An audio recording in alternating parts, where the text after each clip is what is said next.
వారం రోజుల్లో 292 కోట్ల రూపాయల ఊచకోత.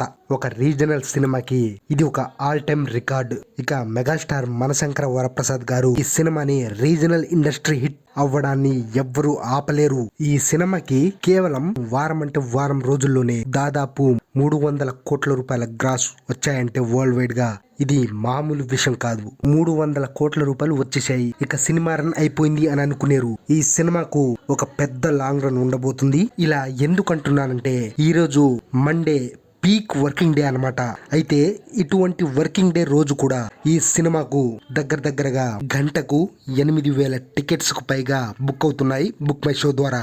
దీన్ని బట్టే మనం అర్థం చేసుకోవచ్చు ఈ సినిమాకు లాంగ్ రన్ ఎలా ఉండబోతుంది అనేది. అలాగే సినిమాకు ఓవర్సీస్ లో $3 మిలియన్ కు పైగా వసూలు చేసి ఒక రీజనల్ సినిమా రికార్డ్ ని క్రియేట్ చేసి పెట్టింది. ఇక అటు ఓవర్సీస్ లోను ఇటు ఇండియాలోను టోటల్ వరల్డ్ వైడ్ గా సినిమాకు కేవలం వారం రోజుల్లోనే బ్రేక్ ఈవెన్ కంప్లీట్ చేసుకుంది. ఇక మండే నుంచి అంటే ఈ రోజు నుంచి సినిమాకు వచ్చే ప్రతి రూపాయి కూడా ప్రాఫిట్ అనే చెప్పాలి.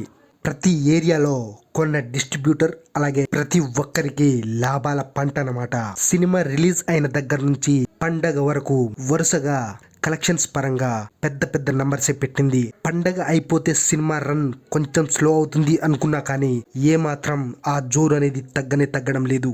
ఇక మెగా ఫ్యామిలీ సినిమా వస్తుందంటే చాలు సినిమాని నెగటివ్ చేసి సినిమా రన్ మీద కలెక్షన్స్ మీద ఎఫెక్ట్ చేద్దామనేసి కాచుకొని కూర్చుంటారు కొంతమంది. వాటిలో కొన్ని యూట్యూబ్ ఛానల్స్ కూడా ఉన్నాయి. అందులోనూ మెగాస్టార్ చిరంజీవి గారి సినిమా అంటే ఎటువంటి మిస్టేక్స్ దొరుకుతాయా, ఏ విధంగా వాటిని హైలైట్ చేసి సినిమాని బోల్తా కొట్టిద్దామా అన్నట్టుగా గోతికాడ నక్కల్లా కాచుకొని ఉంటారు. కానీ ఈ సినిమా విషయంలో ఎంత కాచుకొని కూర్చున్నా మెగాస్టార్ స్టామినా ముందు, బాస్ రికార్డ్స్ ముందు ఎవ్వరి పప్పులు కూడా ఉడకలేదు. సినిమా బాగుంటే ఇటువంటి నక్కల ఏడుపు ఏ మాత్రం సినిమా మీద ఎఫెక్ట్ చూపెట్టవు.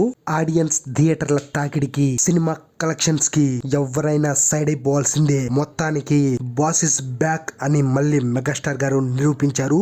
బాస్ కు సరైన సినిమా పడాలే గాని దాని అవుట్పుట్ ఎలా ఉంటుందో ఈ సినిమా జస్ట్ దానికి ఒక చిన్న ఎగ్జాంపులే. బాస్ ప్రైమ్ టైమ్ లో ఘరానా మొగుడు, యముడికి మొగుడు, ఠాగూర్, ఇంద్ర ఇలాంటి సినిమాల టైంలో బాస్ సినిమాకుండే ఫుట్ ఫాల్స్ లో ఇది చాలా చిన్నది.